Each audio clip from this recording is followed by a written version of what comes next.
السلام عليكم ورحمة الله. كل سنة وانتم طيبين ورمضان كريم، تصوموا وتفطروا على خير. أنا هويدا أم سارين وآسر. أتمنى إنكم الناس اللي بتشاهدني أول مرة، أتمنى إنكم تشتركوا في القناة وتفعلوا الجرس عشان يوصلكم كل جديد.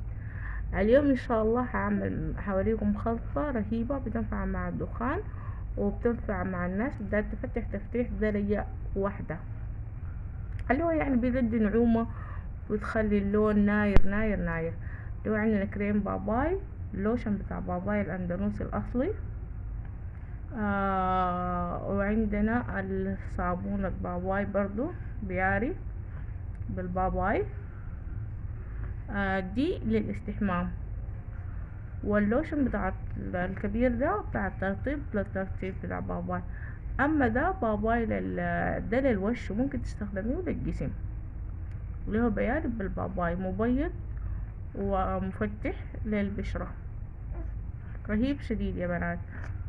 دايرة تفتيح، يعني درجتين لثلاثة درجات. تضيفي له صباع دبل أورنجة. أنا للأسف ما عندي، كنت هصوره لكم لو عندي صباع دبل أورنجة. تضيفيه له ويكون جسمك مرطب، تاخدي كمية مناسبة وتوزعيها على جسمك كله. وبعد كده ده صباح ومساء، وتستخدمي المرطب بتاع باباي طول اليوم.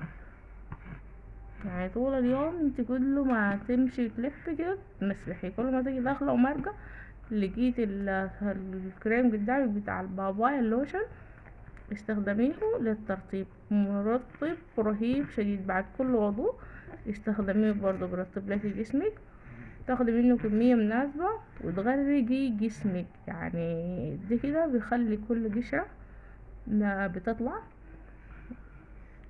بيخلي الجلد الميت يطلع، بيرطب الجسم وبدي نعومة ونضارة.